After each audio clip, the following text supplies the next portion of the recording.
Աշխարհի խոշոր ու զարգացած քաղաքները վաղուց են հասկացել. կայանատեղիների խնդիրը չի լուծվում կայանման նոր տեղեր հատկացնելով կամ դրանք մի քանի հարկանի դարձնելով։ Սա քաղաքային կառավարման առանցքային հարց է, որի լուծումներից մեկը, օրինակ, քաղաքի կենտրոն մեքենաների մուտքը արգելելն է։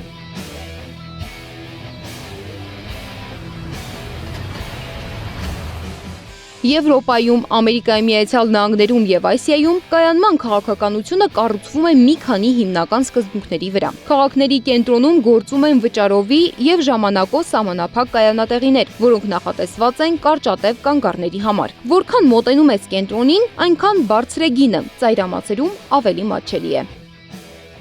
Շատ քաղաքներում ներդրվել է Park and Ride համակարգը։ Վարորդը մեքենան թողնում է քաղաքի մուտքերում գտնվող մեծ ավտոկայանատեղիներում եւ ճանապարհը շարունակում մետրոյով, ավտոբուսով կամ տրամվայով։ Այս մեխանիզմը թույլ է տալիս կենտրոնը պահել ազատ առանց խցանումների։ Մի շարք երկրներում կայանման իրավունքը սահմանափակվում է թույլտվություններով։ Թաղամասերում առաջնահերթությունը բնակիչներինն է, իսկ այցելուների համար սահմանվում են հստակ կանոններ։ Ճապոնիայում նույնիսկ մեքենա գնելը հնարավոր չէ, եթե չապացուցես, որ ունես կայանատեղի։ Որոշ քաղաքներ գնացել են ավելի խիստ քայլի։ Լոնդոնում, Միլանում եւ Ստոկհոլմում գործում է քաղաքի կենտրոն մտնելու վճար։ Լոնդոնում այս համակարգը գործում է արդեն շուրջ 20 տարի եւ թույլ է տվել նվազեցնել կենտրոնի խցանումները մոտ 30%-ով։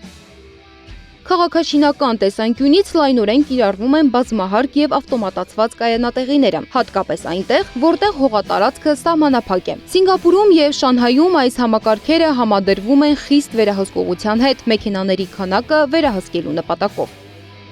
Շատ քաղաքներում կայանման քաղաքականությունը դիտարկվում է որպես գործիք վարորդների վարքագիծը փոխելու համար։ Բարձր գները, ժամանակային սահմանափակումները եւ կենտրոն մուտքի վճարները խթանում են այլընտրանքային փոխադրամիջոցների օգտագործումը։ Միաժամանակ ներդրումներ են կատարվում հանրային տրանսպորտի որակի բարձրացման ուղղությամբ։ Այս բոլոր մոտեցումները կիրառվում են ոչ թե առանձին, այլ միասին։ Միջազգային փորձը ցույց է տալիս, որ կայանման արդյունավետ համակարգ հնարավոր է միայն այն դեպքում, երբ այն զուգորդվում է հանրային տրանսպորտի զարգացման, կառավարման եւ տարածքային ճիշտ պլանավորման հետ։ Սվետլանա Պետրոսյան, Գեղամ Ղազարյան, ABC Media։